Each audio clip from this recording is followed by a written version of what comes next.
김지희의 돌직구쇼에 오신 여러분 반갑습니다. 김지희입니다. 전 오늘도 저희 돌직구쇼 오픈 스튜디오 앞에 나왔습니다. 정부 여당이 내란 전반 재판부를 강행하려 하고 있어서 법조계에서 논란이 일고 있습니다. 급기야 추미애 법사위원장이 대법원장 물러나라 라는 요구까지 해서 더욱더 월권 논란이 강하게 일고 있습니다. 잠시 후에 이야기 나눠보겠습니다. 전 비가 오나 눈이 오나 매일 아침 이곳에서 여러분을 기다리겠습니다. 김지희의 돌직구쇼 지금 라이브로 시작합니다. 잠깐만요.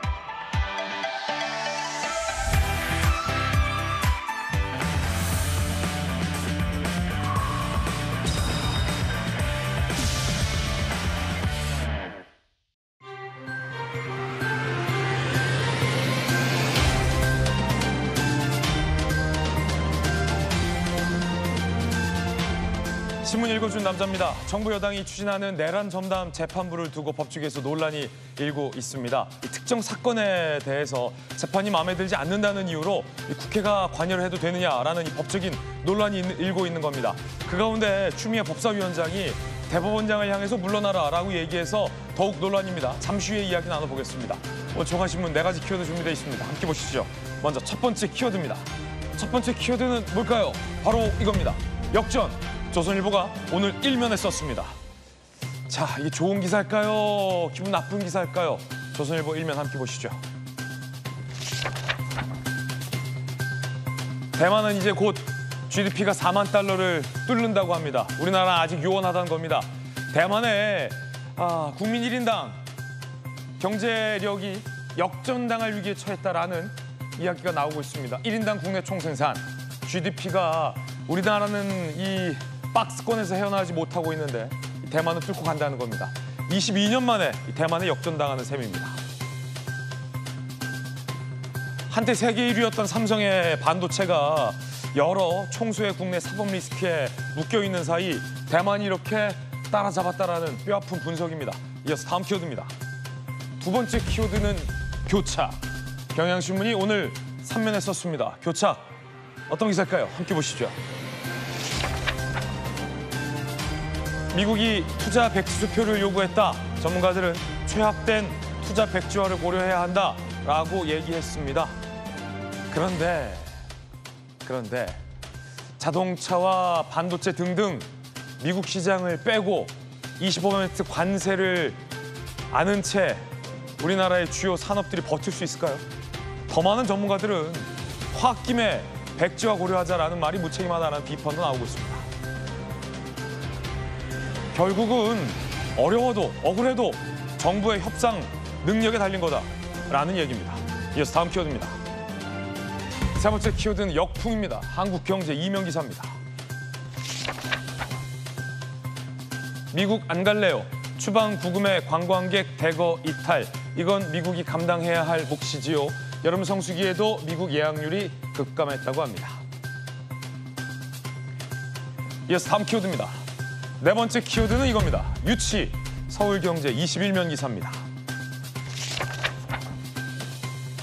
직항편 띄우고 숙박 지원, 지자체마다 유커 모셔라. 29일부터 유커들, 중국인 관광객의 무비자가 한시적으로 허용됩니다.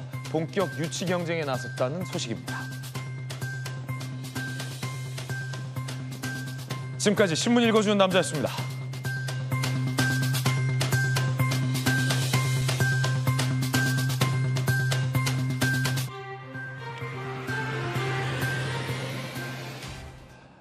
새로운 한 주가 시작됐습니다. 월요일 오늘 저희 돌직구쇼에 출연한 전문가들 소개해드리겠습니다. 오늘도 큰 법전 들고 나온 정법전 정익진 변호사님, 검사 출신의 부산에서 올라온 주진우 의원님 나오셨습니다. 민주당의 법률위 부위원장을 맡고 있는 우리 조기현 변호사님, 그리고 민주당의 청년 최고 출신 박수민 최고 나오셨습니다. 어서 오세요. 자, 오늘 가장 중요한 뉴스부터 저희 돌직구쇼가 선정했습니다. 정부 여당이 추진하는 내란 전담 재판부를 두고 법조계뿐만 아니라 정치권에서도 시끌시끌합니다. 주제 공개합니다. 내란 공범 작업자들, 사법부 옥죄는 여당, 정치권에선 이렇게 법원을 압박하다가 멈춰있는 대통령의 5개 재판도 재개될 수 있다는 얘기까지 야당에서 나오고 있습니다. 도대체 정부 여당이 추진하고자 하는 내란 전담 재판부가 뭐길래 이러는 걸까?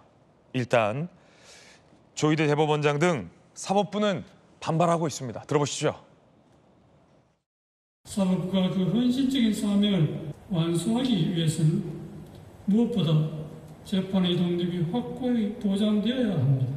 법관 여러분, 어떠한 어려움에도 흔들림 없이 재판에 임해 주시기를 당부합니다. 재판의 독립이 보장돼야 한다. 조희대 대법원장은 이런 목소리를 내고 있는 상황입니다. 그러자 여당의 강경파들은 급기야 대법원장 물러나라라는 얘기까지 했습니다. 국회 법사위원장이 사법부의 대표인 대법원장에게 거취를 압박하는 것, 법조계에서는 굉장히 논쟁적인 장면입니다. 그 장면 보시죠. 내란 세력에게 면죄부 주고 죄를 세탁해준 사법세탁소다라며 사법 독립을 위해 조희대 자신이 물러나라. 국회를 대표하는 법사위의 법사위원장이 사법부를 대표하는 대법원장에게 물러나라 라는 겁니다. 우리나라는 삼권 분립이 원칙이죠. 정청래 대표도 한마디 했습니다. 사법개혁은 사법부가 자초한 거다. 자업자득이다. 조희대 대선 후보도 바꿀 수 있다는 오만이 재판 독립인가. 결국 정청래 대표 말은 이재명 대통령의 공직선거법에 관련해서 유죄 취지로 파기환송한 그것에 대한 어떤 감정의 골이 깊은 것 아니냐라는 얘기도 나오고 있습니다. 원칙적으로는 그래서는 안 되죠. 자, 지금 좀 헷갈리는데 주진우 의원님 검사 출신이시잖아요. 네. 사실은 이 입법부와 사법부는 엄격히 독립이 돼 있어야 되는데 네, 맞습니다. 입법부 소속의 법사위원장이 그리고 정부 여당 대표가 지금 조희대 대법원장의 막 거취를 압박하고 있습니다. 네. 근데 이게 내란 전담 재판부 때문인 겁니까? 아니면 정청래 대표 얘기 들어보니까 대통령에게 그때 유죄 줬던 거 그것 때문에 이러는 겁니까? 이게 지금 조희대 대법원장에 대해서 공격이 시작된 것은요. 이재명 지금 대통령이 민주당 대표 시절에 공직선거법에 대해서 유죄 선고가 대법원에서 난 직후입니다. 그때부터 민주당 의원들이 번갈아 가면서 공격을 해왔던 거고요. 지금은 민주당 강성 지지층을 두고 선명성 경쟁이 벌어지면서 급기야는 사법부를 관리 감독하는 어떤 감독기구인 법사위원장인 추미애 의원이 직접 사퇴 요구를 한 겁니다. 이게 독재 시대에도 없던 일이에요. 그러니까 대한민국 헌법이 체계를 내리고 지금까지 이어오면서 단 한 번도 없었던 일이라고 하면 얼마나 이게 무도한 일인지 알 수가 있을 겁니다. 그러니까 입법부가 사법부의 수장에 대해서 사퇴 요구를 한 것이죠. 예. 네. 우리 헌법 체계는 임기를 각각 달리하고 있습니다. 대법원장은 6년, 대통령은 5년, 국회의원은 4년. 일부러 엇갈리게 해놓은 거예요. 각자 눈치 보지 않고 임기가 맞물려서 돌아가지 않으면서 서로 상호와 견제를 하라는 헌법 정신이 녹아 있는 거예요. 그렇군요. 네, 그래서 그런 핵심적인 곳에 해서 언제 우리가 정권이 바뀔 때 대법원장 물러나라고 하는 말 국민 여러분들 들어보신 적이 있으십니까? 단 한 번도 없습니다. 이랬던 적은 단 한 번도 없는 거고요. 그리고 이것이 동기도 굉장히 불순합니다. 특정 이재명 대표에 대해서 유죄 판결이 났다라고 해서 사실은 사퇴 요구를 강하게 하는 것이고요.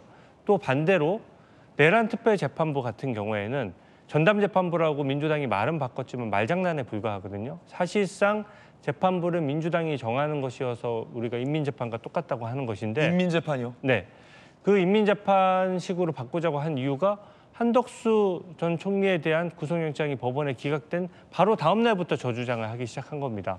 그 얘기는 뭐냐면 특정 사안에서 민주당이 원하지 않는 답을 내놨을 때 제도를 바꾼다는 거죠.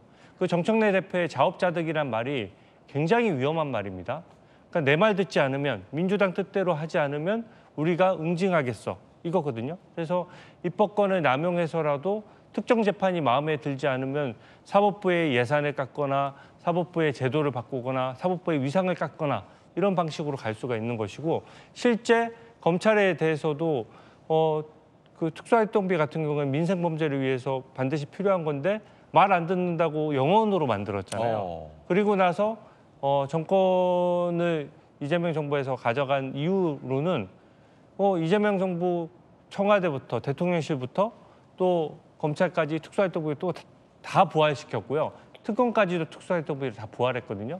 그러니까 제도가 일관성이 있어야 되는데 본인들 마음에 잘 들면 퍼주고 마음에 들지 않으면은 사퇴까지 요구하는 이 행태가 저는 우리나라 헌법을 위협하고 있다 이렇게 생각합니다. 네, 민주당의 서영교 의원 같은 경우도 내란 재판부 설치가 필요하다라며 위헌이 아니다라고 강하게 주장했습니다. 들어보시죠. 내란 전담 재판부를 구성하자라고 하는 것을 법률로 정하자라고 하는 것은 전혀 위헌의 논란이 없습니다. 도대체 뭐가 위헌인데 제가 묻고 싶습니다. 법률로 저희가 가정법원 그리고 또 특허법원, 행정법원 등을 설치했습니다. 직위원 재판부가 재판을 제대로 할 수 있나요? 그리고 이를 지휘하는 대법원장 조희대는 희대의 판결을 내린 사람이에요. 정의롭지 못하다라고 하면 국회에서 법률로 공정하게 해달라라고 되어 있는 것이 진정한 삼권 분립입니다. 자, 이번에는 직위원 재판부를 문제 삼습니다. 논란은 이건데 조기현 부위원장님, 그러니까 한덕수 총리에 대한 구속이 기각됐다라는 법원의 재판 결과, 그리고 직위원 재판부, 판사 한 명이 마음에 들지 않는다고 별도의 재판부를 꾸리고 임명되는 것에 입법부가 입김을 미치는 게 과연 법적으로 적절하냐의 지금 논란이거든요. 어떻게 보십니까? 엊그저께 대법원장이 밝힌, 그리고 뭐 계속 주장하고 있는 재판의 독립의 근간이 된 헌법상 원리는 상권 분립입니다. 그 상권 분립이 어떻게 출발했습니까? 모든 권력은 속성상 권력 남용되게 돼 있습니다. 그래서 군주에게 집중돼 있던 권력을 행정, 입법, 사법으로 나누어서 서로 견제하게 만든 겁니다. 이렇게 삼권을 분립시켜도 각각 분립된 권력은 그 역시 남용될 위험이 있기 때문에 서로 견제 장치를 만들어놨죠. 입법부는 법원에 대해서 인사권 등을 통해서 뭐 국정조사, 국정감사를 통해서 견제를 합니다. 법원은 입법부가 만든 법률에 대해서 위헌 심사를 통해서 견제를 합니다. 이렇게 각 3부가 견제하게 돼 있는 겁니다. 그런데 이번 사안 같은 경우에 법원이 명백히 이 법원의 권력을 남용한 것으로 볼 수밖에 없는 사안인 겁니다. 조희대 대법원장이 했던 이재명 당시 후보에 대한 파기환송심 절차요. 1, 2심이 결과가 달랐습니다. 그런데 대법원에 접수하자마자 전환합의체 회부하고 이틀 만에 2번의 심리를 거쳐서 9일 만에 결론을 냅니다. 대한민국 이 법원 이 재판 과정에서 이런 사례가 있었습니까? 그렇기 때문에 당시 이 법원 내부에서도 반 이재명 정치 투쟁의 선봉장이 된 거 아니냐는 비판이 나온 겁니다. 물론 일부 판사라고 주장하겠지만 명백히 이런 이례적인 재판에 대해서 법원 내부에서도 이 납득이 안 되는 조치라는 의견들이 계속 제기되고 있었던 거고요. 그 이전에 뭐 계속 얘기하셨던 직위원 판사의 윤석열 전 대통령에 대한 석방, 구속 취소, 일로 계산한 전례가 없었습니다. 그리고 그 이후에도 시간으로 계산한 전례가 없습니다. 그리고 그 사건 이후에도 시간으로 계산해서 지금 적용하지 않고 있습니다. 왜 이 두 사건이 내란, 비상계엄 이 국면에서 이런 방식으로 표출되었느냐. 정치 관여의 의심을 받을 수밖에 없었고 독립된 사법권의 남용을 지금 사법부가 하고 있다는 비판을 받을 수밖에 없는 상황이었습니다. 그러면 입법부로서는 이렇게 남용되는 사법 권력에 대해서 입법 활동을 통해서 견제할 수 있는 겁니다. 이게 무슨 문제죠? 이게 왜 헌법상 상권 분립의 원칙에 위배되는 거죠? 재판의 독립이 왜 훼손이 되죠? 대법원장이 임명한 전담 재판부에 의해서 판결을 하라는 거고요. 재판 과정에 관여할 수도 없고 결론에 관여할 수도 없습니다. 그 역시 독립된 사법부의 판단으로 결론을 내리게 하는 절차에 아무 문제가 없는데 그 구성 과정에서 관여가 있다고 해서 그것도 이제 국회 관여 부분은 입법 논의 과정에서 빠질 수도 있는 것 같습니다. 그럼 객관성, 공정성, 사법 재판의 독립성 침해 여지까지 없애겠다는 건데 무조건 안 된다는 것은 사법권을 권력을 남용하든 아니면 어떤 판단을 하든 독립됐으니까 무조건 그냥 둬라. 입법이든 다른 기관에서 견제도 하지 말라. 이렇게 들을 수밖에 없는 거기 때문에 갈수록 더 강한 비판이 민주당에서 나올 수밖에 없는 겁니다. 말씀하신 것처럼 여당의 강경파들이 이젠 대놓고 사법부를 때리고 있습니다. 민영배 의원, 조희대 직위원은 내란 공범이다라는 주장까지 나왔습니다. 대법원장과 판사에 대해서 내란 공범이다라는 주장이 나온 겁니다. 그대로 두는 건 깡패짓을 하고도 벌받지 않겠다는 것. 그러니까 이 두 판사를 벌 줘야 한다라는 취지로 보입니다. 강득구 의원, 을사오정 얘기 나왔습니다. 7080 사법부는 독재 정권의 하수인이다. 이런 자들이 사법부 독립을 말하니 속아 웃을 일이다라고 강하게 비판했습니다. 정혁진 변호사님, 궁금한 게 있는데 그러니까 사람마다 생각이 다르잖아요. 윤 전 대통령을 그렇게 풀어주는 것에 어떻게 그럴 수 있어? 라고 생각하는 민주당 지지자도 있고 그래, 풀어주는 게 맞지? 라고 생각하는 국민의힘 지지자도 있을 것 같고요. 이재명 대통령 공직선거법 위반 혐의에 대해서 대법원이 어떻게 유죄 취지로 판결을 낼 수 있어?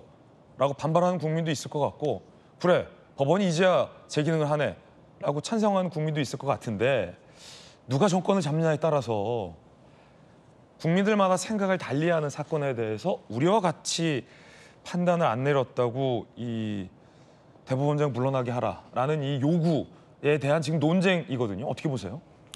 글쎄요, 뭐 생각이야 다 다를 수 있는데 예컨대 제가 아프단 말이에요. 그런데 어떻게 하는 게 맞을까? 이럴 때에는 그 기준 정확하게 기준을 잡으면 됩니다. 전문가 의견에 따르면 되는 거예요. 그러니까 의사 선생님 말씀을 들으면 되는 거예요. 예컨대 서울대병원 의사가 서울대병원의 교수님이 저를 딱 진단하더니 당신 암이다. 빨리 수술해야 된다. 이렇게 이야기하면 제가 어떻게 해야 되겠습니까? 수술 받아야 되겠습니까? 아니면 그냥 개겨야 되겠습니까? 그런데 제 옆에 있는 어떤 사람이 의료 시민운동 활동가가 내가 딱 보니까 내가 병원도 많이 이렇게 다녀보고 많은 일들을 해봤는데 당신 아니야. 이렇게 이야기하면 제가 그 활동가의 이야기를 들어야 되겠습니까? 저를 과학적으로 진단한 서울대병원 교수님 말씀을 들어야 되겠습니까?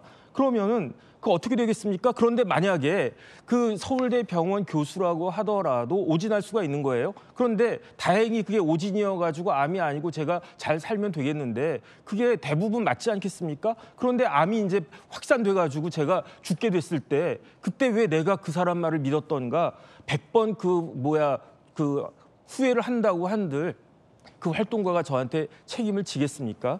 중요한 건 뭐냐면은 추미애 법사위원장이 원래 친정은 판사였잖아요. 그러니까 누구보다도 삼권 분립에 대해서 잘 아는 분 아니었겠습니까? 네. 사법부에 속했던 사람이 지금 입법부에 가가지고 법사위원장 되신 거예요. 그런데 삼권 분립이라고 하는 건 뭐냐면은 분립해가지고 독립돼 있다는 뜻이에요. 분립이란 말이 나누어진다는 뜻이 아니고 독립해 있다는 뜻이란 말이고 그 이야기는 뭐냐면은 사법부가 행하는 것에 대해서 입법부나 행정부가 참견하면 안 된다는 뜻 아니겠습니까? 그런데 저런 식으로 하는 거는 그야말로 삼권 분립을 그 사법부의 독립을 그야말로 허물어뜨리겠다는 그런 거 아닌가 그런 생각이 들고 제 개인적인 생각이지만 조희대 대법원장은 지금 민주당 의원님들에 대해서 굉장히 서운하실 것 같아요. 왜냐하면 지금 민주당이 국민의힘을 그렇게 허물어뜨리고 집권하는 데 있어서 조희대 대법원장 역할이 제가 봤을 때 적지가 않습니다. 첫 번째, 공직선거법 위반죄 있었잖아요. 그게 원래 법대로라고 하면 강행 규정으로 1년 내에 다 끝났어야 돼요. 633 원칙 우리 계속 이야기하지 않았습니까? 대통령 공직선거법이요? 그렇죠. 그런데 그 공직선거법 위반죄가 지금 끝났습니까?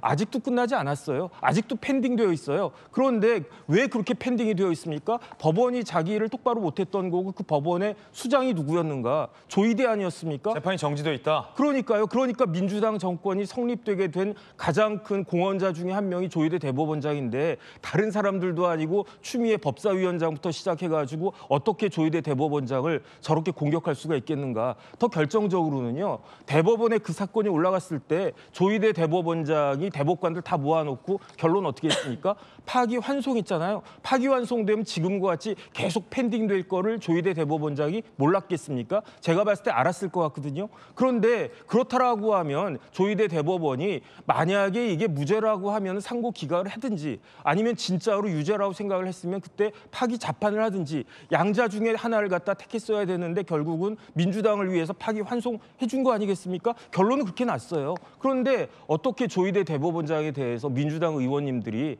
저런 식으로 그 공격을 할 수가 있나? 제가 봤을 때는 조희대 대법원장님 되게 섭섭하실 것 같다 이런 생각 듭니다. 정혁진 변호사님 개인적 견해 전해드리고 있습니다. 여러분 어떻게 생각하십니까?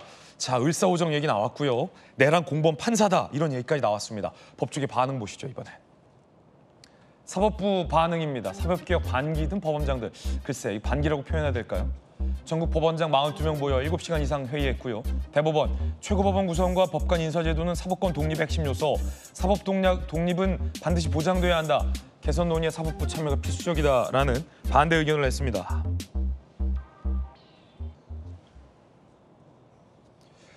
사실 여당의 이 내란 전담 재판부와 관련된 이 강경한 목소리는 지난 대통령의 기자회견 때 한 발언 이후부터 가속화되고 있습니다. 들어보시죠. 사법부는 입법부가 설정한 구조 속에서 헌법과 양심에 따라서 판단하는 거예요. 위헌 얘기하던데 그게 뭐 위헌이에요? 자, 그리고 그 선봉장에는 추미애 법사위원장과 정청래 대표가 있습니다. 지난 4일 추미애 법사위원장, 지난 12일 정청래 대표의 이야기도 한번 들어보시죠. 내란 특별법을 한번 맥락을 다시 상기시켜 드리겠습니다. 조희대 대법원이 규정과 관행을 무시하고 무리한 판결을 내려 대선에 개입하려 했기 때문입니다.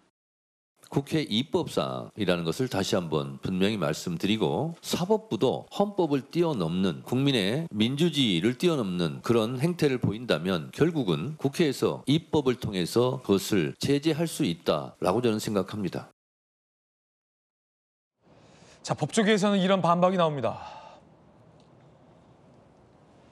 특정 재판 판사를 외부에서 개입해 정한 건 위헌이다. 여권 입맛대로 꾸려질 가능성이 있다. 사법 판단 마음에 안 들어 새 재판부 만드는 건 반헌법적이다. 야당의 의견은 뭘까요? 장동혁 대표 얘기 들어보시죠. 저는 지금 이재명 대통령이나 정청래 대표의 사법부에 대한 인식은 북한이나 중국의 수준에 머무르고 있다고 생각합니다. 사법부의 지금 개혁이 자업자득이라면 곧 사법부는 비상한 결단을 할 것이라고 생각합니다. 지금 이 사법부의 상황이 여기까지 오게 된 것은 사법부 스스로 권력 앞에 누웠기 때문입니다. 사법부가 이 상황에서 벗어나려면 결국 멈춰선 5개의 재판을 신속하게 재개해야 할 것입니다. 대통령과 정청래 대표의 사법부에 대한 인식이 북한과 중국 수준이다. 완전히 독립되고 자율적이지 못하고 권력의 손 아래 두려 하고 있다라는 뜻으로 보입니다. 박철근 어떻게 보십니까? 네, 뭐 이렇게 걸핏하면 색깔론을 갖고 오는 거는 별로 설득력 있는 내용은 아니라고 생각합니다. 왜냐하면 지금 이 민주당에서 하겠다라고 하는 이 내란특별재판부 같은 경우에는 별도의 전담 재판부를 설치하자라는 취지인 거거든요. 그러니까 새로운 법원을 만들자 이런 게 아니고 기존에 있는 법원 내에 전담을 할 수 있는 이 부를 만들자라는 것이기 때문에 저는 이게 좀 과도하게 해석이 되고 과도하게 뭐 북한이네 중국이네라고 몰아가는 것은 맞지 않는다라는 생각이 들고 제가 꼭 한 가지 말씀드리고 싶은 건 이게 전담 재판부를 만든다라고 해서 민주당이 갑자기 외부에서 어떤 사람을 데려다가 판사로 앉히겠다라는 게 아니거든요. 이 구성을 어떻게 하게 돼 있냐면 재판부 같은 경우에 이 추천위원회를 꾸리는 겁니다. 국회에서 그리고 뭐 대한변협에서 그리고 법원 내 판사회의에서 이렇게 3개의 주체에서 기존의 판사들을 추천을 하고 최종적인 임명 권한은 대법원장에게 있는 겁니다.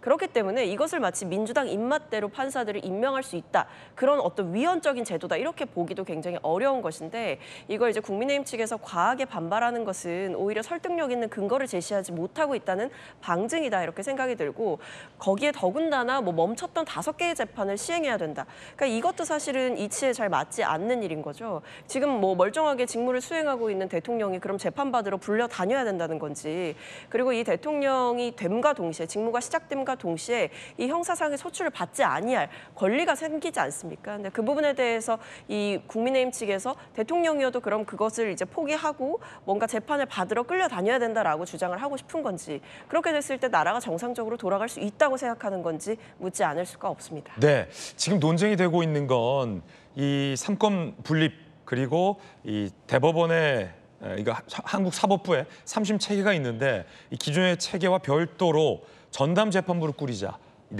이른바 내란 사건에 대해서라는 이 정부 여당의 주장이거든요. 자, 주진우 의원님 검사 출신이시잖아요. 네. 그러니까 야당에서 하는 말이 이럴 거면 그냥 멈춰 있는 대통령 재판 다시 돌려라 네. 하는 거랑 그러면 이재명 정부가 끝날 때쯤 이재명 전담 재판부도 만들어라. 네. 뭐 이런 얘기 지금 나오거든요. 이건 되고 이건 왜 안 되냐. 아마 이런 것 같아요. 어떻게 보십니까?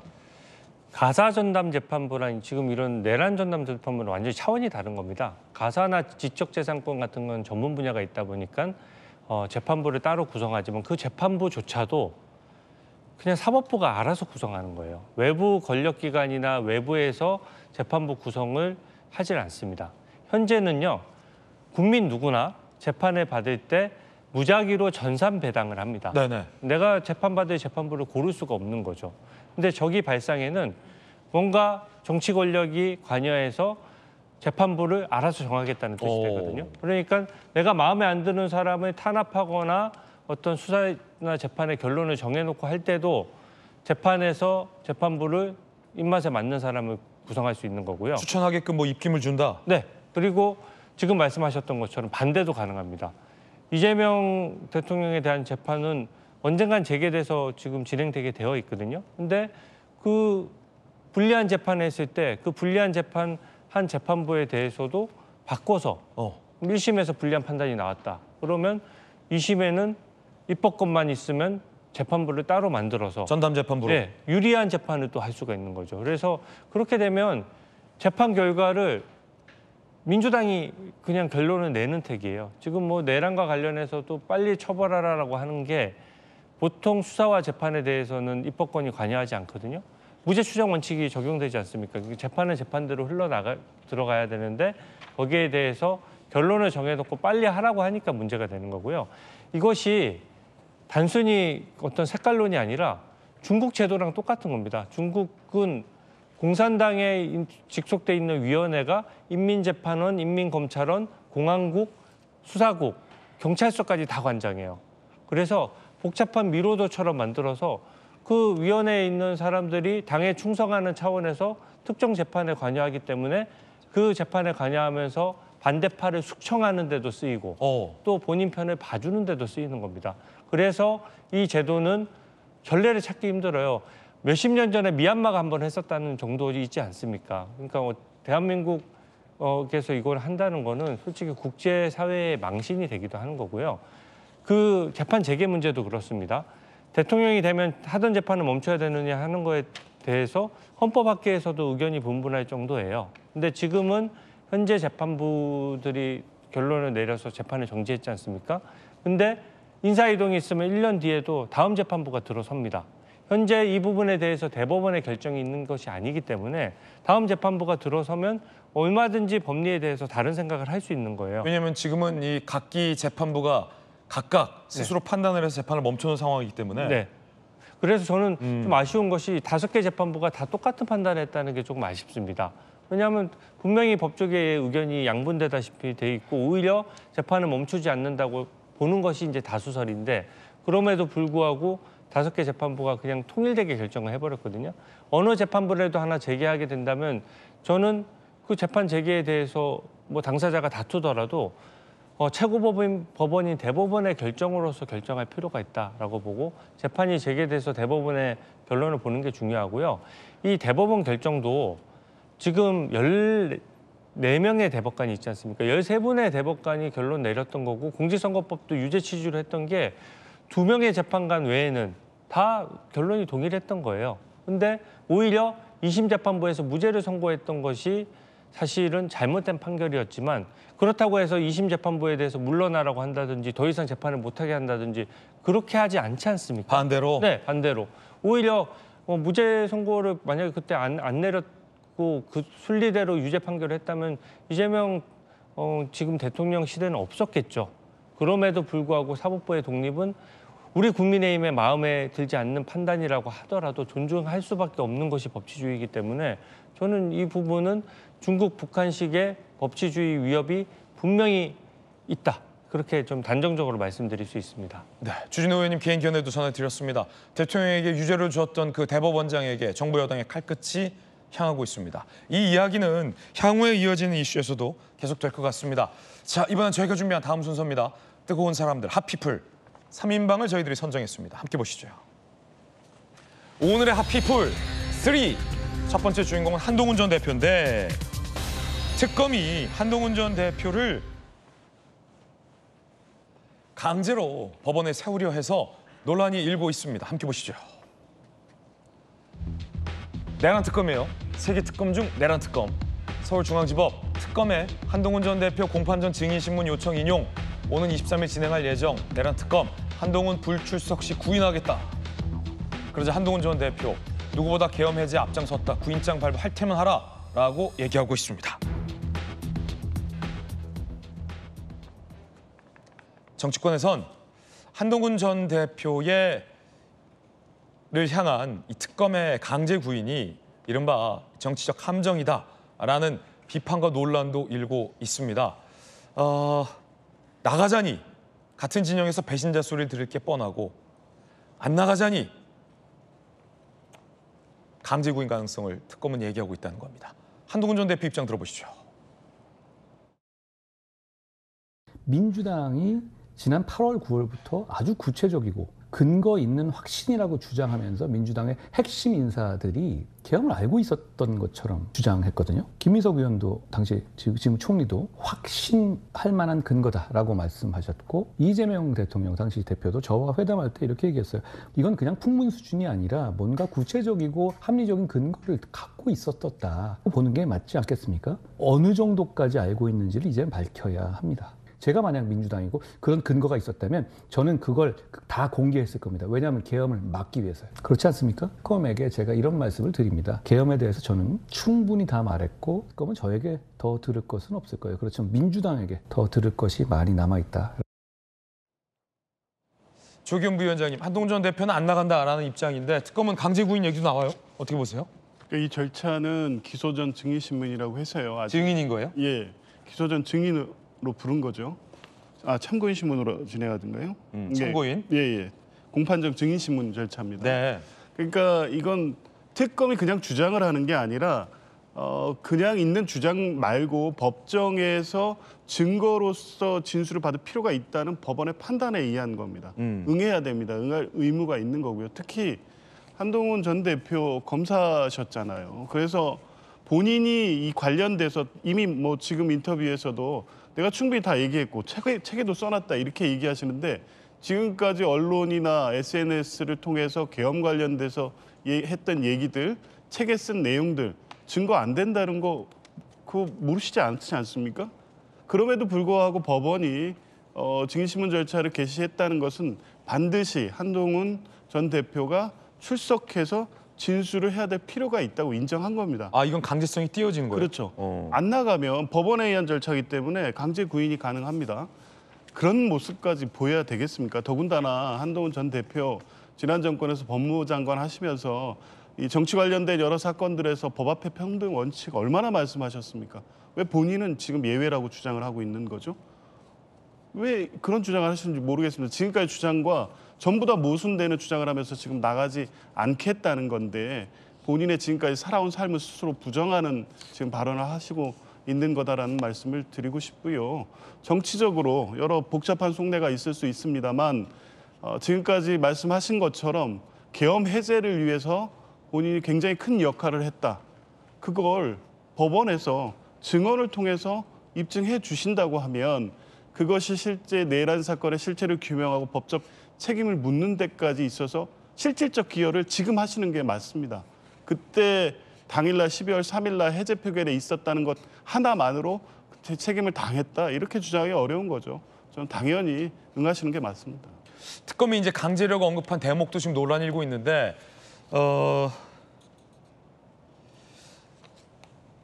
피의자도 아니고 참고인에게 강제력을 언급한 것과 관련해서 정치적 해석도 낳고 있습니다. 정혁진 변호사님, 네네. 어떻게 보세요? 한동훈 전 대표는 일종의 이 계엄 피해자로 굳이 분류한다면 분류할 수 있을 것 같은데 어떻게 보십니까?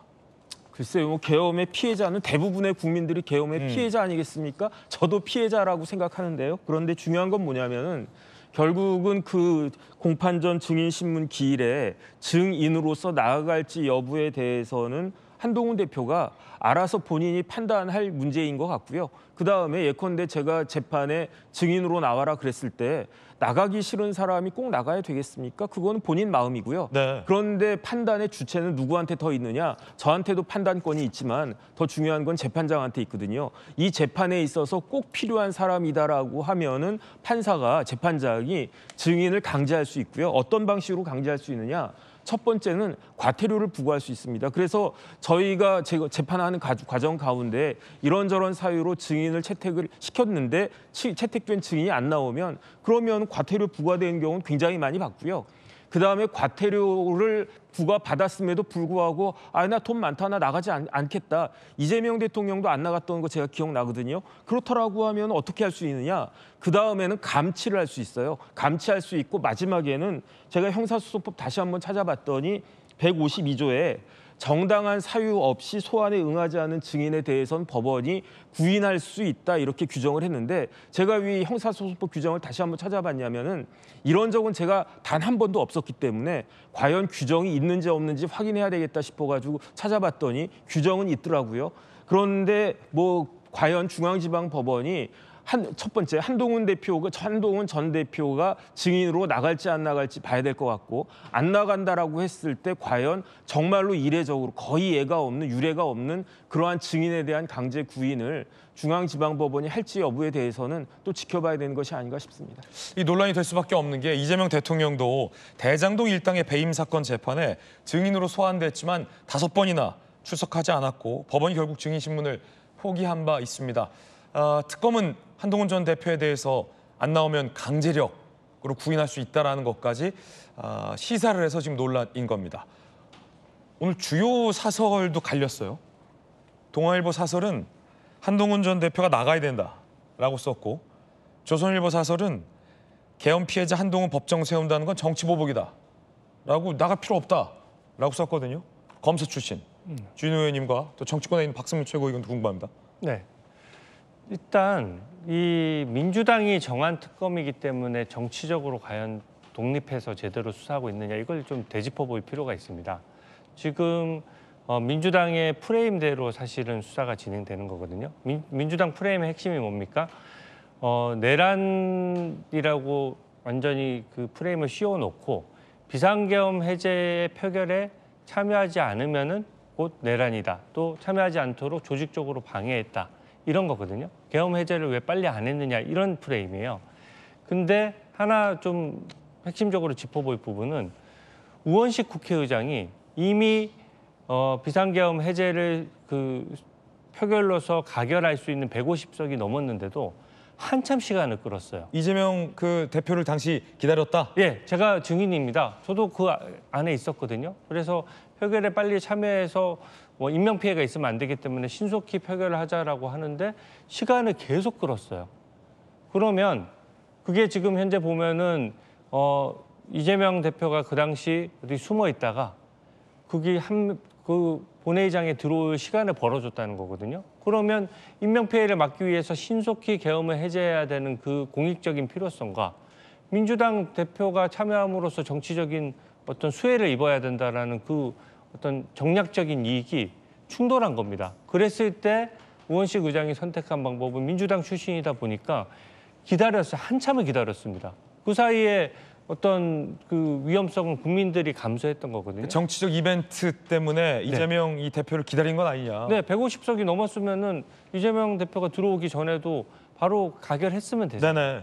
그런 측면에서 보면 증인에 서야 되는 측면에서 우원식 의장 같은 경우에는 당시 그 사정을 알고 있는 유일한 인물이고 비상계엄 해제 승인과 관련된 여러 가지 얘기는 한동훈 전 대표도 증인이지만 많은 사람들이 표결에 참여했고 저도 참여를 했기 때문에 기본적으로 그 증인들 중에 다수의 증인들 중에 한 명인 것이죠. 주진우 의원도 계엄 해제 표결에 참여했다. 네, 저도 참여했고 거기 참여한 사람도 많고 민주당 의원들도 많지 않습니까? 예. 근데 그런 차원에서 한동훈 전 대표에 대해서만 그 특검이 강제 구인을 얘기하고 우원식 국회의장에 대해서는 그런 얘기도 안 하고 사실관계 확인도 안 되고 있지 않습니까? 이건 약간 정치적 목적이다. 네, 그래서 저는 그 정치적인 편향성과 공정하지 못한 걸 얘기하는 겁니다. 그래서 저 부분과 관련해서도 비상계엄을 미리 마치 국민의힘 의원들이 알고서 조직적으로 방해한 것처럼 또 허위 주장을 하시는데 그렇게 따지면 계엄에 대해서 뜬금없이 가장 먼저 얘기했던 사람은 현재 김민석 총리이고 또 그 당시에 민주당 의원들이 얘기해서 저희는 꿈에도 몰랐기 때문에 비상계엄을 지금 바로 가결해서 해제할 수 있는데 어떻게 비상계엄을 한다고 하느냐 이렇게 국민의힘이 오히려 반론을 제기했었거든요. 그러면 그분들은 도대체 비상계엄과 관련된 정보를 누구로부터 얻어서 그때 오픈을 했던 것이며 만약에 그 정보가 신빙성이 있었다면 왜 비상계엄을 그 당시에 증거를 공개함으로써 막지 않았느냐. 민주당의 책임론도 대등하게 제기되는 것이 합리적인데 지금 수사는 한쪽으로만 너무 치우치고 있다는 것이죠. 예. 자, 그 대목 한동훈 전 대표가 역질문을 했어요. 우원식 국회의장이 이른바 이 정치적 이벤트를 극대화하기 위해서 계엄을 빨리 해제한 그 순간에 이재명 당시 대표를 기다린 건 아니냐. 자, 이와 관련된 반론 좀 한번 필요할 것 같습니다. 박수민 최고. 그러니까 이거 거의 명예훼손이에요. 국회의장한테 이렇게 막말하시면 안 되죠. 국회의원을 안 해보셔서 저는 한동훈 대표가 이런 주장을 하는 거라는 생각이 드는데 이 본회의에 그러니까 이제 국회에서 개회 시간을 정하는 거는 국회의장이 혼자 할 수 있는 일이 아니고요. 당시 그날 밤에 추경호 원내대표와 국회의장이 직접 통화를 하셨고 그때 최종적으로 합의된 시간이 새벽 1시였던 것으로 알고 있습니다. 이게 국회의장의 공식적인 입장이기도 합니다. 새벽 1시. 그렇습니다. 새벽 1시에 이제 개회를 하기로 약속을 했고 그때 당시에 만약에 이제 국회의장이 마음대로 개회를 해버리면 그거는 위법한 절차가 될 수가 있기 때문에 사후에라도 문제가 될 수가 있어요. 그래서 저는 지금 의장께서도 이 말씀을 하셨는데 협의한 시간이 새벽 1시인데 이걸 두고 지금 이렇게 본인을 얘기를 하는 것은 명예훼손이다라고 말씀을 하시는 거고요. 그리고 저는 한동훈 전 대표께 진짜 진심으로 드리고 싶은 말씀은 지금 본인의 어떤 정치적인 활로를 모색하기 위해서 어떤 다른 정치인들을 끌어들이고 뭐 일종의 민주당 책임론을 끌어들이는 게 저는 무의미하다라고 봅니다. 한동훈 전 대표가 당시에 계엄 반대하셨고 그리고 본인도 이거 위법한 계엄이다, 위헌적이다라고 비판하셨잖아요. 그럼 그 스탠스 그대로 가셔야죠. 특검 측에서 요청을 해서 참고인으로 불렀으면 나 책에 썼다, 나 인터뷰했다 이렇게 버티실 게 아니라 가서 증거 능력이 확보될 수 있는 법적 절차에 임하셔야 되는 겁니다. 그걸 거부를 하다가 이제 법원이 특검의 요청을 받아들여서 이 절차까지 오게 된 거는 본인이 안 나갔기 때문인 거예요. 이걸 두고 정치보복이라고 이야기를 하는 것은 본인이 지금 정치적으로 특검의 수사에 어느 정도 협조할지 가늠이 잡히지 않고 여기서 좀 과하게 협조했다간 본인의 정치적인 생명이 내부 진영 안에서 끝날 것 같으니까 저는 지금 왔다 갔다 하는 걸로밖에 안 보이거든요.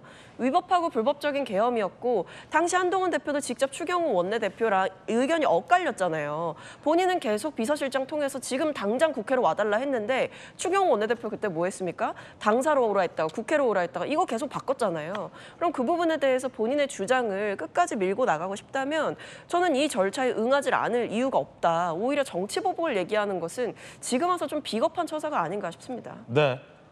한동훈 전 대표 얘기도 한번 들어보시죠. 실제로 정족수가 찾은 다음에 150명이 찾은 다음에 190명이 될 때까지 표결은 이루어지지 않았고 숲에 숨어있던 이재명 대표가 본회의장으로 들어온 직후에 바로 표결이 이루어졌던 것이 팩트입니다. 자, 국민 여러분 모두가 가슴 졸이면서 어떻게든 빨리 표결해서 계엄 해제해라 이걸 계속 TV로 보고 계셨잖아요. 그런데 정작 본회의장에서는 우원식 의장이 신속한 진행을 하지 않았어요. 그 문제에 대해서 표결이 진행된 경우에 대해서 정확한 사실관계 규명이 필요하다는 말씀을 드린 겁니다. 제 말이 틀립니까? 그걸 국회의원 안 해봐서 그렇다? 이렇게 답하는 것에는 우원식 의장님의 평소 인품을 제가 알기 때문에 대단히 아쉽다. 특검이 한동훈 전 대표를 증인으로 불러서 어떤 걸 물어보라 할까요? 그거가 좀 관건일 것 같은데 왜냐하면 이 계엄이 해제되는 과정은 국회의장 포함해서 이제 이재명 대통령이나 당시 민주당 의원들이 더 많이 알 것이고 아니면 똑같이 한동훈 전 대표 똑같이 알 것인데 굳이 한동훈 전 대표를 불러서 물어보고 싶은 게 뭘까요? 그거 아닐까요? 당시 추경호 원내대표 얘기 물어보고 싶은 거 아닐까요? 정혁진 변호사님. 네네. 제가 봤을 때 그러니까 그거잖아요. 네네. 동료. 네. 동료에 대해서 불어라. 그것까지는 잘 모르겠는데 제가 봤을 때 물어볼 거 있겠습니까? 책만 보면 다 나와 있는데요. 그다음에 그게 그렇게까지 중요한 증거이겠습니까? 제가 봤을 때 내란 쪽에 공소 유지하는 데 있어서는요. 이미 증거는 차고도 넘치고 한동훈 대표의 책이나 한동훈 대표의 증언이라고 하는 것은 정황 증거에 불과할 뿐이고 결국은 남는 거는 법리 판단만 남아있을 그뿐인데 지금 특검이 누굽니까? 조은석 특검 아니겠습니까? 서울 고검장까지 했던 가장 유능한 검사 출신이 특검해가지고 수사를 지휘하고 있는데 유죄를 못 받아내겠습니까? 유죄 못 받아냈다라고 하면 그야말로 조은석 특검 입장에서는 굉장히 불명예한 거 아닌가. 그다음 객관적으로 생각해 보면요. 윤석열 전 대통령이 그 당시 2024년 12월 3일 현재 대한민국이 비상 상황이라고 판단해서 비상 계엄을 선포했어요. 그래가지고 비상 계엄이 선포가 된 순간 그때부터는 진짜로 대한민국은 비상정국이 되어버렸습니다. 그런데 그 비상계엄을 해제하는 데 있어서 그때 이제 주진우 의원님도 거기 그 자리에 계셨다라고 하니까 굉장히 급박한 상황 아니었겠습니까? 제가 봤을 때에도 저는 사실 대통령이 비상계엄 할 거라고는 상상도 못했어요. 검찰총장 출신의 법률가 출신의 대통령이 국회에서 과반수로 계엄 해제하면 풀릴 게 뻔한 비상계엄을 누가 하겠는가 그렇게 생각을 했는데 그 계엄을 했단 말이에요. 그러니까 당연히 이거는 국회의원들 빨리 151명 모여가지고 비상계엄 해제하는 것이다, 해제해야 되는 것일 것이다라고 저는 생각을 했는데 그런데 그때 그 긴박하게 그 진행됐던 그 한밤중 상황을 저희 같은 사람이 알 수 있었겠습니까? 근데 주진우 의원은 알고 있었다는 이야기 아니었겠습니까? 그런데 지금 이야기 들어보니까 우원식 국회의장이 우리들 생각과는 달리 굉장히 한가한 모습을 보이고 있더라 이런 거 아니었겠습니까? 그러니까 이런 것들에 대해서 궁금한데 여기에 대해서 우원식 의장이 뭐라고 이야기했냐면은 아니 그거는 영선들은 가만히 있어 이런 이야기 아니었겠습니까? 아니 정 변호사 당신 국회의원 해봤어 안 했습니다. 그러니까 가만히 있어. 아니 뭐 한동훈 대표 뭐 국회의원입니까? 아니잖아요. 그러니까 국회의원 아니었으니까 영선이니까 가만히 있어 이런 이야기 아니었겠습니까? 그런데 이것과 관련해 가지고 민주당에서는 불과 며칠 전에 굉장히 나경원 전 대표를 비판했잖아요. 초선 가만히 있으라고 했다고 해가지고 이거 가지고 뭐 징계해야 되느니 뭐 국회의원직 그만둬야 된다니 그런 이야기까지 했으면서 어떻게 국회의장은 그 당시 여당의 대표였던 사람한테 영선이었으니까 아무것도 몰랐을 것이다 이런 식의 이야기를 할 수 있는 것인가 이런 부분들에 대해서는요 여야가 좀 각자 잘 판단하고 좀 생각해야 되는 것이 아닌가 반성해야 되는 것이 아닌가 그런 생각입니다. 지금 들어온 소식이 있어 전해드리겠습니다. 앞서 저희가 추미애 법사위원장이 대법원장에게 공개 사퇴하라라는 요구를 한 것과 관련해서 대통령실 입장이 나왔어요. 근데 그 입장이 굉장히 흥미롭습니다. 있는 그대로 제가 다 읽어드릴게요. 추미애 법사위원장의 대법원장 공개 사퇴 요구와 관련해 밝힌 대통령실의 입장은 국회는 숙고와 논의를 통해서 헌법 정신과 국민의 뜻을 반영하며 대통령실은 그러한 시대적 국민적 요구가 있다면 임명된 권한으로서 그 요구에 대한 개연성과 이유를 돌이켜봐야 될 필요가 있다는 취지입니다. 대통령실 대변인의 입장이 나왔는데요. 뭔 말이에요? 뭔 뜻이에요 이게? 자, 다시 읽어드릴게요. 법사위원장이 대법원장 공개 사퇴 요구한 것과 관련해서 대통령실 대변인의 입장인데 국회는 숙고와 논의를 통해 헌법 정신과 국민의 뜻을 반영하며 대통령실은 시대적 국민적 요구가 있다면 임명된 권한으로서 요구에 대한 개연성과 이유를 돌이켜봐야 될 필요가 있다는 취지. 뭔 뜻인가요? 그러니까 저도 속보를 조금 전에 봤는데 이거를 사퇴 요구처럼 해석했는 보도가 있더라고요. 근데 그렇게 들리지는 않고요. 입법권, 그러니까 대통령이 지난 100일 기자회견에서 했던 내용의 취지를 그냥 부연해서 설명하는 것으로 보이는데 이렇게 빙빙 돌려 말해요. 그냥 아니, 아니다 얘기해 주면 어제 뭐 대법원장의 사퇴는 뭐 자진 사퇴를 정치적으로 촉구하는 부분이 있지만 실질적으로 강제할 수 있는 건 파면이나 뭐 절차를 통해서이기 때문에 가타부터 어떤 결론적으로 대통령실이 그런 입장을 내기는 부담스러운 거겠죠. 그런 뜻이군요. 예, 그러니까 입법부가 결정할 일이다 이런 취지로 완곡하게 설명한 것 같습니다. 네, 제가 해석을 좀 덧붙여도 될까요? 주진우 의원님. 네, 이게 지금 참 대통령실의 입장이 스텝이 꼬여 있어요. 왜냐하면 지금 민주당 강성 지지층과의 이 어떤 구애 작전에 있어서 정청래 대표랑 이재명 대통령 간에 사실상 경쟁이 붙어 있는 상태거든요. 내란 특별재판부 같은 경우에는 사실 민생을 비추어 보면 작은 이슈여서 대통령이 직접 발언할 게 아니거든요. 근데 굳이 나서서 내란 특별재판부는 위헌이 아니다라고 어떻게 대통령이 직접 얘기를 했어요. 상권 분립에 있어서 굉장히 안 좋은 장면인데 사실은 민주당 강성 지지층을 바라보고 하는 건데 저 추미애 법사위원장의 발언도 마찬가지입니다. 법조인들뿐만 아니라 많은 국민들이 그렇게 생각할 거예요. 대다수의 국민들은 저것이 상권 분립의 어떤 그 취지를 몰각시키고 상권 분립을 침해하는 굉장히 위험한 발언인데 사실은 대통령실이라고 하면 대통령은 사실 국가 원수로서의 지위도 있지 않습니까? 그러면은 각자 상권 분립을 존중하라는 메시지가 나와도 모자랄 판에 굉장히 애매한 메시지인데 사실은 강성 지지층을 바라보고 내는 메시지입니다. 거기에 대해서 추미애 법사위원장에 대해서 질타를 하기 어렵고 또 어떻게 보면 국민 눈높이에 봤을 때 편을 들기도 힘드니까 돌려 말한 거다? 예, 돌려 말해서 강성 지지층한테는 나도 추미애 의원이랑 같은 생각이야 라는 메시지를 낸 것이거든요. 그래서 저는 좀 매우 부적절한 메시지인 것 같고요. 오히려 반대로 메시지를 냈어야죠. 네, 두 분의 해석도 전해드립니다. 해석이 두 분이 각기 갈리고 있어서 흥미롭네요. 어렵게 말하시네요, 대변인이. 대통령실 대변인께서 입장 전해드렸습니다. 자, 핫피플 함께하고 있습니다. 두 번째 인물 만나보시죠. 두 번째 핫피플 주인공은 조국 비대위원장으로 이번에 복귀했잖아요. 그런데 비대위원장 조국 체제가 들어서자마자 가해자로 지목된 사람이 혐의를 전면 부인하고 나서서 논란입니다. 김보엽 전 조국혁신당 수석대변인 성비 가해자 중 한 명으로 지목됐습니다. 노래방 성추행 의혹. 고소인이 앞장서서 노래방으로 일행을 이끌었다. 성추행 없었다. 택시 성추행 의혹. 고소인의 허위 주장이다. 삼보일배 성희롱 의혹. 저라는 뒷모습을 볼 수 없었다. 부인했습니다. 이게 묘한데 박성민 최고.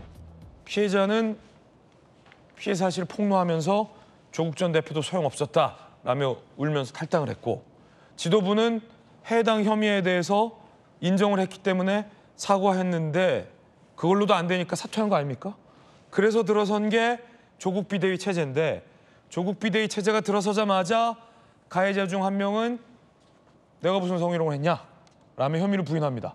그러면서 조국 비대위원장은 피해자에게 돌아오라라고 제안을 합니다. 이게 무슨 형국입니까? 그러니까 일단은 저는 조국 전 대표가 이제 비대위원장이죠. 이제 조국 비대위원장이 이 피해자에게 복당 제안을 한 것은 굉장히 좀 섣불렀다라고 생각하고 그거는 이제 피해자가 사실은 당 내에서 어떻게든 이제 문제를 해결해 보려고 했는데 그게 잘 되지 않았고 당으로부터 상처를 받고 떠난 사람인데 복당과 어떤 당직을 이야기를 하는 것은 저는 피해자에 대한 상처를 더 헤집는 그런 경우가 될 수 있다라고 봐서 적절한 대처는 아니었던 것 같고요. 그리고 지금 이번에 이 성비 가해자로 지목된 김보엽 씨의 주장도 저는 뜯어보면 좀 논리적이지 않은 부분들도 많아 보입니다. 예를 들면 누가 노래방으로 이끌었는지는 중요하지 않아요. 아, 그러네요. 누가 노래방으로 이끌었든 앞장을 섰든 그게 뭐가 중요합니까? 거기에 간 거 자체가 문제라는 게 아니고 거기서 있었던 일이 문제라는 거고 네네. 그 행위자로 지목이 된 상황이었기 때문에 누가 노래방을 먼저 가자고 했느니 마느니는 일종의 책임 회피가 될 수 있는 거예요. 그래서 저는 누가 노래방으로 먼저 가자고 했는지는 이 사건과 아무 관계없는 얘기다. 그렇죠. 사실 누가 먼저 가자고 했든 그게 뭐가 중요합니까? 가서 있었던 일이 중요한 거죠. 그러니까 그 외에도 저는 좀 오히려 왜 이걸 진실 공방의 양상으로 가져가는지는 모르겠는데 본인이 이제 노래방 갔다 오고 나서 사람들한테 분위기를 또 살폈다라고 하잖아요. 다음 날에 본인이 이제 연락도 하고 근데 다들 분위기 좋았다라고 했는데 그러니까 그런 행위도 구태여할 필요가 있었나 이런 의구심도 사실은 드는 상황입니다. 그래서 어쨌든 앵커께서 짚어주신 대로 당에서 이거 진상조사한 거 아닙니까? 네네. 그리고 관계자들 얘기 다 들은 거고 피해자들 불러서도 얘기 다 들은 거잖아요. 그렇다면 이건 당 차원에서 어느 정도 사실이라고 파악을 한 겁니다. 그렇기 때문에 저는 그 상황에서의 어떤 대처가 문제가 됐고 그 뒤에 정치적인 책임을 지고 당에서 이거를 수습해 보려고 하는 와중에 이걸 사실 피해자한테 상처가 될 수 있는 방식으로 사실이 아니다라고 전면적으로 부정하고 나서는 것은 납득하기도 어렵고 본인은 억울하다라고 하지만 그럼 당내에서 벌어졌던 진상조사의 결과는 어떻게 설명을 할 것인지에 대해서 저는 좀 국민들께서 보시기에도 납득하기가 어려운 해명이고 행보이다 이렇게 생각이 듭니다. 조국 비대위원장의 애매모호한 입장도 논란입니다. 정혁진 변호사님, 이 폭로가 됐을 당시에 또 조국 전 대표가 입장을 애매하게 했어요. 나는 그때 수감 중이었고 당원이 아니라 할 수 있는 게 없었다. 그래서 굉장히 무책임하다라는 비판 여론이 강했는데 조국 비대위원장 되자마자 지금 가해자 중 한 명이 그 폭로 제기한 사람들이 잘못이다. 왜 날 노래방으로 이끌어? 지금 이러고 있는 거잖아요. 그런데도 조국 비대위원장은 가만히 있다. 이게 무슨 뜻이냐? 어떻게 보세요? 글쎄요, 조국 비대위원장 가만히 있지 않았잖아요. 복당하라고 그랬잖아요. 오히려 복당하라고 한다. 피해자한테는 복당하라고 하고 가해자는 막 저런 식으로 자기 변명하고 앉아 있고 지금 보면은 노래방에서 성추행 없었다고 그랬어요. 네네. 두 번째는 택시에서도 성추행 의혹은 고소인의 허위 주장이라고 이야기했어요. 택시에서 성추행 없었다는 이야기입니다. 그다음 삼보일배할 때 성희롱성 발언도 없었다라고 이야기하는 거예요. 그걸 갖다 정리하면 만약에 저러한 김보엽 씨의 말이 맞다라고 하면요. 그 강미정 씨는 연기하는 거 아니겠습니까? 그런데 저런 연기를 할 필요가 있겠습니까? 그런데 조금 전에 그 박최고 의원 그 말씀하셨던 것처럼 그 여기서 왜 김보엽 씨는 그 노래방 가자고 했다는 이야기를 그 강미정 씨가 먼저 했다는 이야기 여기서 할 이유가 뭐가 있겠습니까?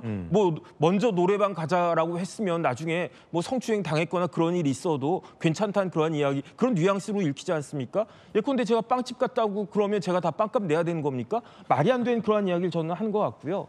그다음에 제일 중요한 건 뭐냐면 이러한 일들이 언제 일어났습니까? 조국 전 대표가 그 판결 확정이 된 게 작년 12월에 판결이 났었어요. 그럼 벌써 뭐 한 7, 8개월 막 그 이상이 지나갔는데 지금까지 조국혁신당에서 뭐 하고 있길래 한 명은 계속 거짓말이라고 이야기하고 다른 한 명은 또 피해자라고 이야기하고 도대체 아직까지도 정리가 되어 있지 않은 조국혁신당의 모습이 저 당의 지금 그 진실한 모습을 보여주고 있는 것이 아닌가 그런 생각 듭니다. 가해자 중 한 명이 이건 다 억울하다라고 얘기하니까 조국 비대위원장의 입장이 좀 궁금해지는데 어떻게 보십니까, 조기현 부위원장님? 지금 이 사안을 처리해가는 과정은 전 지도부에서 있었던 일, 또 지도부가 일괄 사퇴한 곳, 그리고 지금 비대위로 체제로 들어선 지금까지 제대로 된 대응이 전혀 안 되고 있는 전혀 안 되고 있다. 근데 제 핵심적인 문제는 저는 뭐 어쨌든 이 사태를 수습하기 위해서 비대위원장으로 조기 등판한 건데 조국 전 대표가 왜 자꾸 이 문제를 직접 언급하면서 그러면서 해결할 수 없는 상황을 스스로 자초하고 있는지 모르겠습니다. 예를 들면 당시 이 사건이 발생했을 때 구금 중이었기 때문에 그리고 당원도 아니었기 때문에 뭐 실제 할 수 있는 역할이 제한적이었다. 뭐 편지 이런 문제를 차치하고 네네. 알고 있죠. 다 아는데 그걸 명시적으로 그 설명을 해서 나는 책임이 없다라는 걸 자꾸 설명하려고 하니까 변명 같다. 변명되고 비판이 집중될 수밖에 없죠. 사면 복권 이후에도요. 왕성한 정치 활동 시작하셨잖아요. 왜 이렇게 급하게 가지라는 비판을 받으면서 그 누가 봐도 그 일정 중에 이 사태의 중대성이 묻혔다라는 거를 아는 거예요. 그러면 그 역시도 그냥 부족했다. 사안의 심각성을 빨리 파악했다. 이렇게 가야 될 문제를 일정 후에 만날 계획을 갖고 있었다. 이런 식으로 대응을 했단 말입니다. 그리고 최근에 언론 공지를 통해서 이 문제를 제기하고 또 이제 복당 권유까지 했다는 내용이 이렇게 공개가 됩니다. 이 어떤 조직의 성비 사건에서 절대 하지 말아야 될 LBC를 지금 하나하나 지금 다 밟아가고 있는 것 같아서. 그러니까 이 피해자에 대한 어떤 배려 이런 건 없고 오로지 그냥 내가 어떻게 하고 있다. 정치적으로 뭔가 이런 것만 하고 있다. 그래서 참 안타깝습니다. 그런 말씀이신 거죠? 예, 실제 전혀 납득을 못하겠다 정도는 아니고 그래도 변명의 여지가 있는 부분은 있으니 사안을 책임지고 해결하는 모습을 좀 지켜보고자 하는 입장에서 봤는데 왜 이런 식으로 사안을 끌고 가면서 피해자의 목소리와 2차 피해, 추가 피해의 비판의 목소리가 피해자로부터 계속 나올 수밖에 없는 상황을 만드는지 납득하기가 좀 어렵습니다. 주진우 의원님, 이런 말씀하셨어요. 조국 비대위원장이 성범죄 논문만 13편 썼다. 그런데 자당의 성비회는 너그럽다. 그러니까 소위 위선적이다. 이런 비판하신 거죠? 네. 조국 전 대표가 책임론에서 좀 자유롭지 못한 것이 일단 김보엽 전 수석 대변인 같은 경우는 최측근이에요. 그리고 2차 가해 논란으로 물러났던 최강욱 전 의원도 본인의 최측근 출신이고요. 민주당이긴 하지만 그러다 보니까 지금 사실상 2차 가해를 하는 것이 이제 조국 전 대표의 책임론으로 이어지고 있는 것이고요. 더더군다나 이 사태에 가장 책임 있는 사람 중에 한 명인데 이 사태로 가장 수혜를 입은 택이 됐어요. 사실은 비대위원들이 다 최고위원들이 다 물러나면서 사실상 비대위원장으로 복귀함으로써 오히려 책임을 져야 될 사람이 혜택을 보고 정치적인 입지를 찾는 꼴이 되니까 그 자체가 피해자에게는 엄청난 압박일 수가 있다. 그리고 그 피해자에 대해서 또 당직에 복귀하라는 거는 사실 피해자 입장에서 굉장히 모욕적으로 들릴 수 있는 겁니다. 한 자리 줄 테니까 더 이상 문제 삼지 말라는 식의 어떤 프레임이 될 수 있는 거거든요. 그래서 저는 부적절하고요. 조국 전 대표가 교수 시절에 13편의 성범죄 관련된 논문을 썼어요. 그 논문 내용의 주된 것들은 이런 겁니다. 그 성폭력 피해자에 대해서 그 피해자가 거짓말을 하고 있을 수 있다라고 하는 피해자 책임론을 제기하는 것 자체가 2차 가해이고 3차 가해고 N차 가해에 해당한다는 게 논문의 요지예요. 그러면 지금 어떻습니까? 김보엽 전 수석 대변인이 피해자 책임론을 얘기하고 있는 거거든요. 노래방에 먼저 가자고 했다. 노래방에 먼저 가자라고 했다는 말도 믿기 어렵지만 그렇게 되면은 그 사이에 그 범죄는 다 정당화 되는 겁니까? 일종의 성범죄에 있어서 피해자 책임론을 제기하는 것이고 피해자가 거짓말을 했을 가능성에 대해서 본인이 수사 절차에 가서 수사기관에서 진술하는 거는 그 본인의 자유겠지만 그것을 공개된 발언으로서 정치적인 싸움을 이어가는 거는 그 자체가 공개 발언으로서 피해자가 거짓말할 수 있다는 말 자체가 그 2차 가해거든요. 그래서 지금 조국 혁신당의 모든 액션과 행동들이 전 조기현 부위원장님이 지적하셨다시피 이게 지금 모든 게 그 성범죄에 대응에 있어서의 ABC도 못 지키고 있다. 저도 그렇게 생각합니다. 네. 자, 패널들의 의견 전해드렸습니다. 핫피플 함께하고 있습니다. 세 번째 주인공 만나보시죠.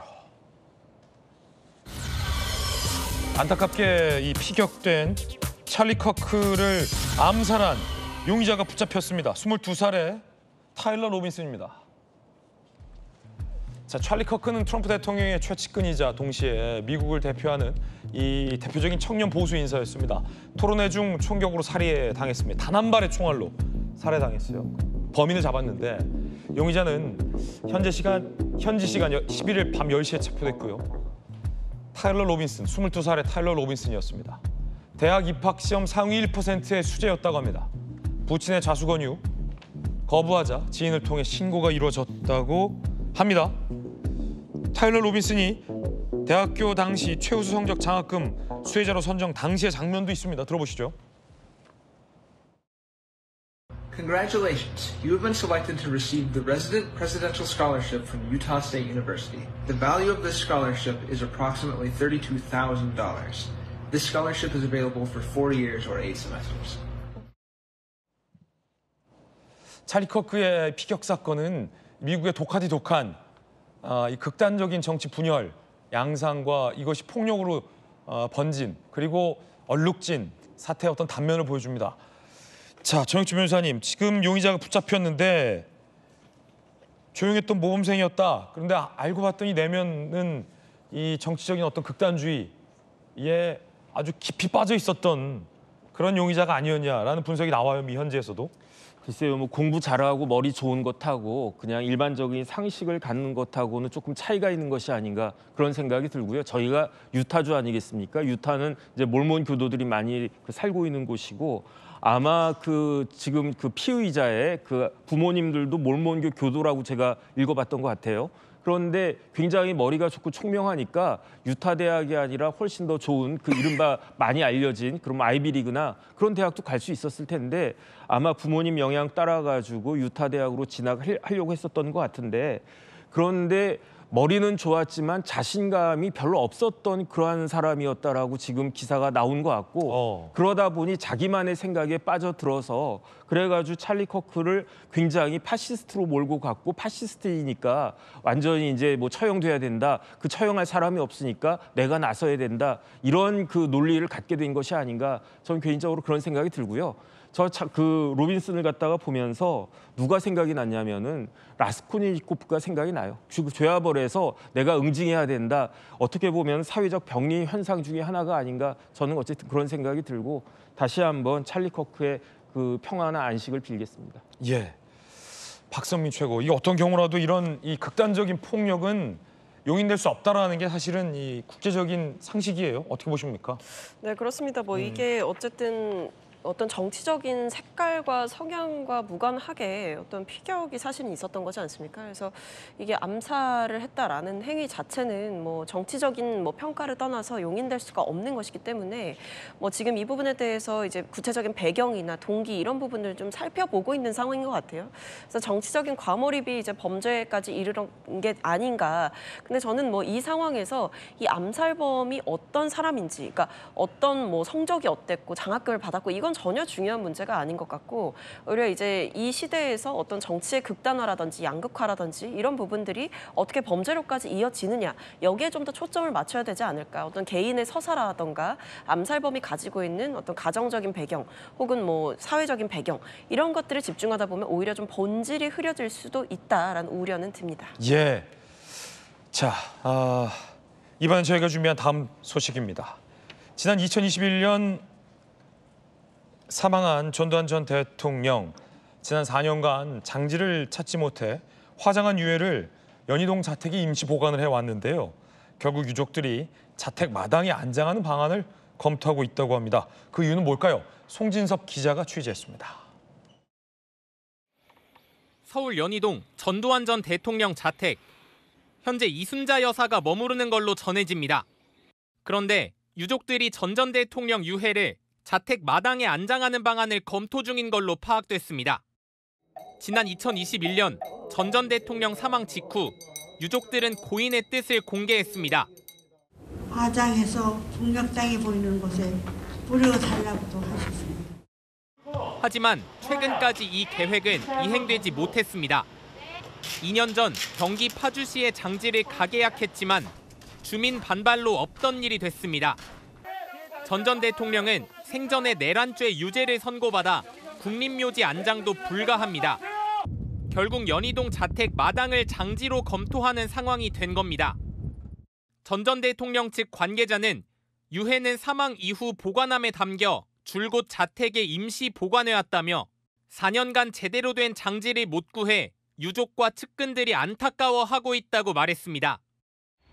변수는 연희동 자택의 소유권 관련 소송 결과입니다. 지난 2021년 연희동 자택이 전 대통령의 차명재산이라며 국가가 낸 환수소송은 1심 재판부에서 각하됐습니다. 전 대통령이 사망해 추징금도 소멸됐다는 게 이유였습니다. 현재 진행 중인 2심 결과에 따라 자택 봉안 계획이 영향을 받을 수도 있습니다. 채널A 뉴스 송진섭입니다. 강력한 남자와 함께 강력 사건의 단서를 추적한 시간입니다. 돌직구 강력반 시작하겠습니다. 오늘도 돌직구 강력반자 범죄 프로파일러 배상훈 반장님 나오셨습니다. 어서 오십시오. 안녕하세요. 배상훈 반장님과 함께 풀어볼 첫 번째 강력 사건의 단서부터 확인해 보겠습니다. 함께 보시죠. 첫 번째 강력 사건의 단서는 전청조 남현희 씨인데 이 두 분과 관련된 어떤 사건일까요? 어떤 소식이 들어와 있을까요? 함께 보시죠. 자, 최근 이 재판이 나왔는데 11억 피해를 본 학부모가 남현희 씨에게도 소송을 건 겁니다. 알면서 짜고 버린 일 아니냐라는 거예요. 범행 가담 의혹, 손해배상 소송 청구를 한 겁니다. 펜싱 아카데미를 운영했고 거기에서 과거 연인 관계에 있었던 전청조 씨가 학부모들에게 비상장 주식 투자 시 매달 고수익이 난다라며 11억 원의 피해를 준 사기를 쳤기 때문입니다. 자, 재판부는 어떤 판단 내렸을까요? 남현희 씨에 대해서 전청조의 거짓말에 속아서 실체를 알지 못했다, 책임 없다라며 학부모가 제기한 손해배상 청구를 기각한 겁니다. 이게 지금 논란인데, 자, 개인적으로 이런 어떤 이 범죄인들의 어떤 심리 이런 거 면밀하게 파악하시잖아요. 예. 아직도 논쟁적인 게 과연 남현희 씨는 전청조에 대해서 어디까지 알고 있었을까? 정말 어디까지 몰랐던 걸까? 일단 뭐 성별을 몰랐다는 게 이게 말이 되냐 이런 거였잖아요. 예. 핵심은 그거죠.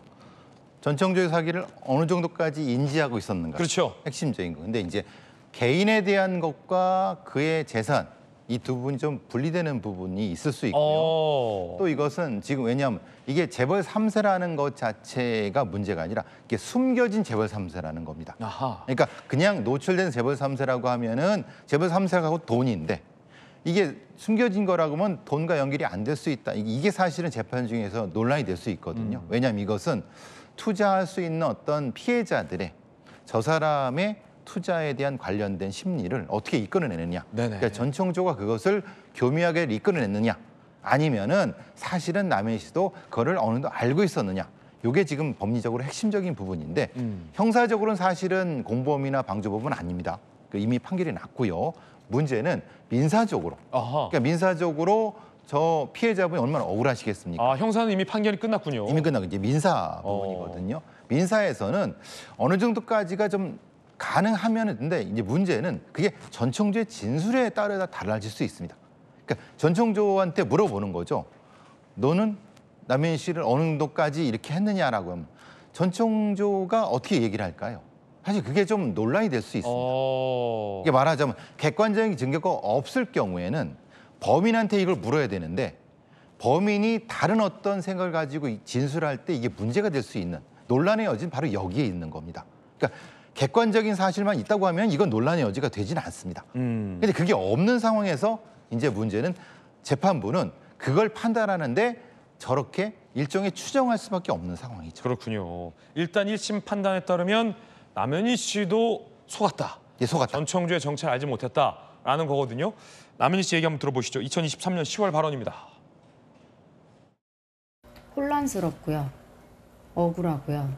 어떻게 한 사람이 이렇게 많은 사람들을 가지고 놀 수 있는지도 이게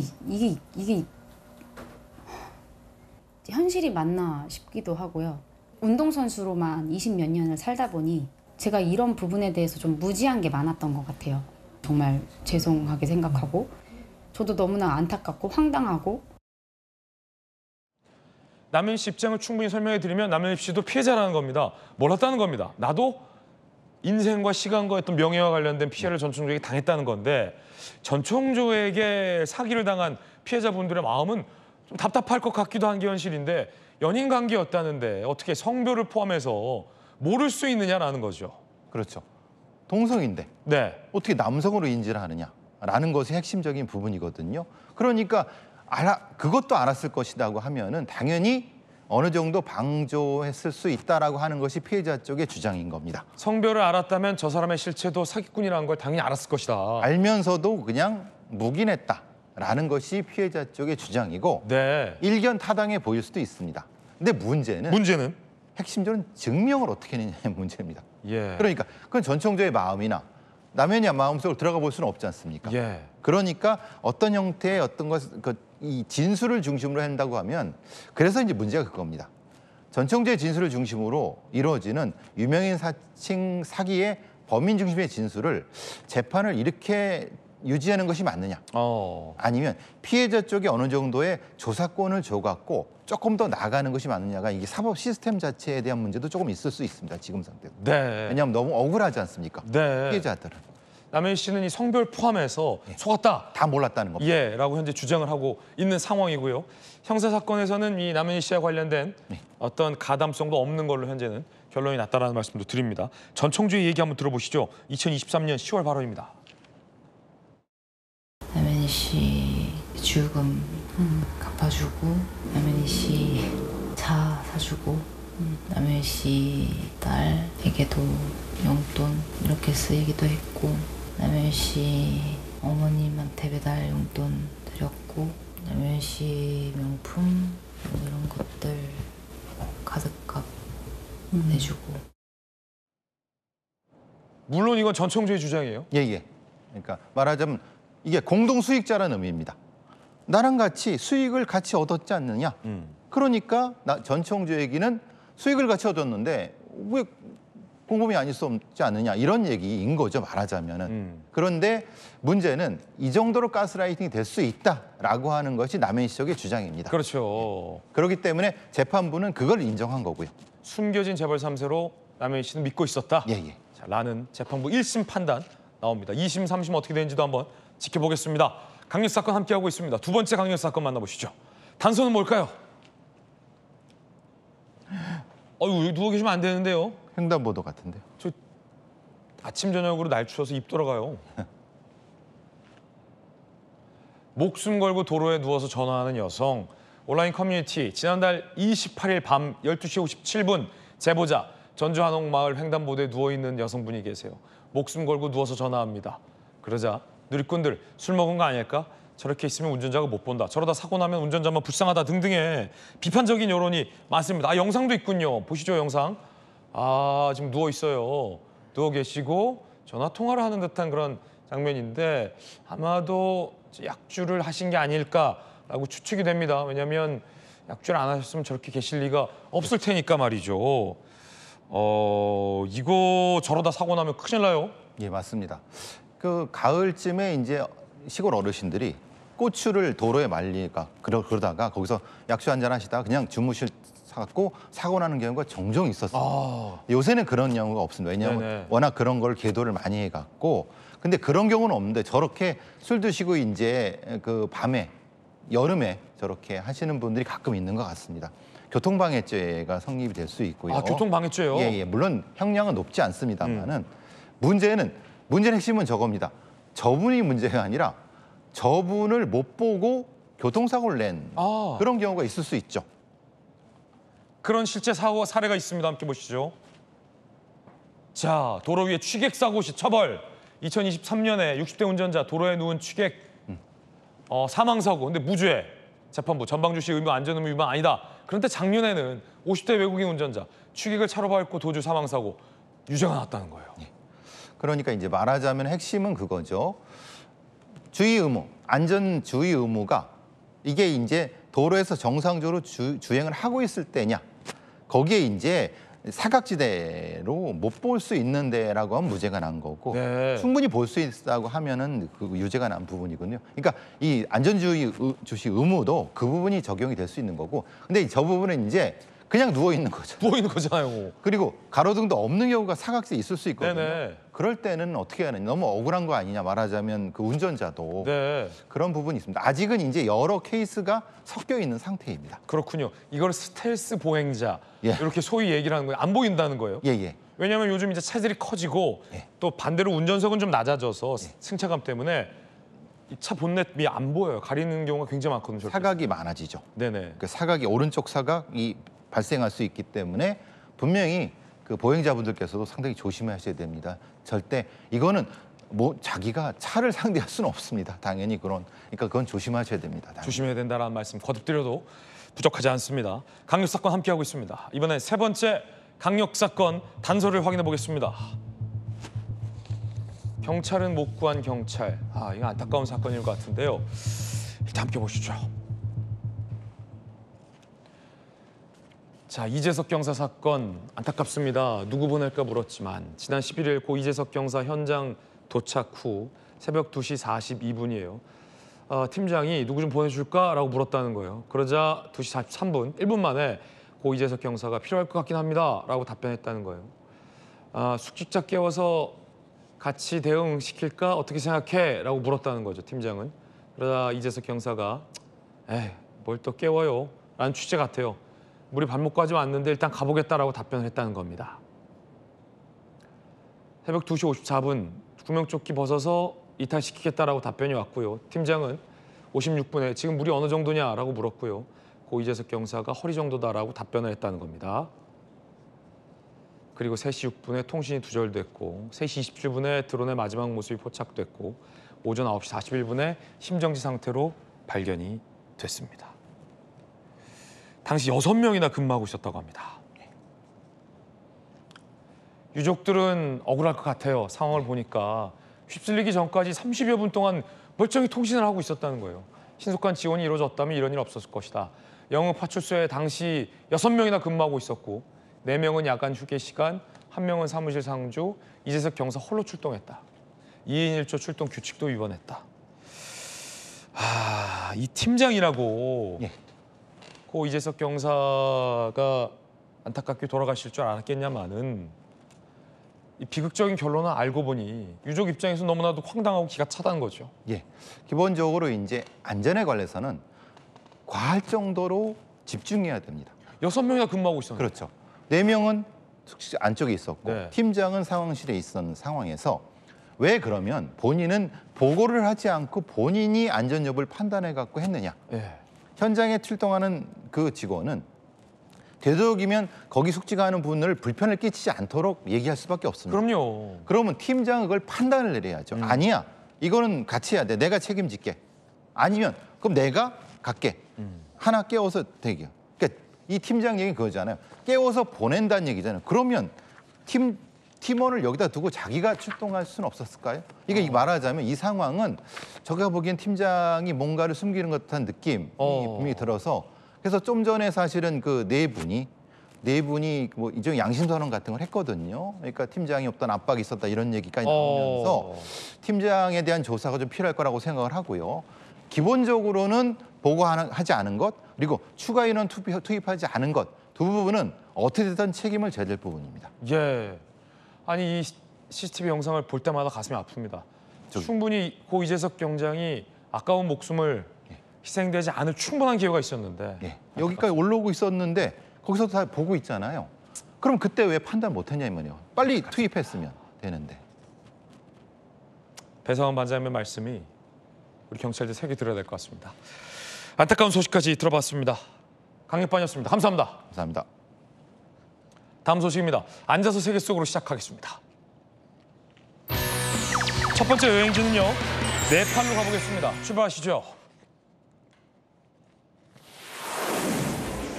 반정부 시위가 격화하는 네팔 카트만두의 거리. 한 사람이 시위대에 쫓기다 발길질에 넘어졌습니다.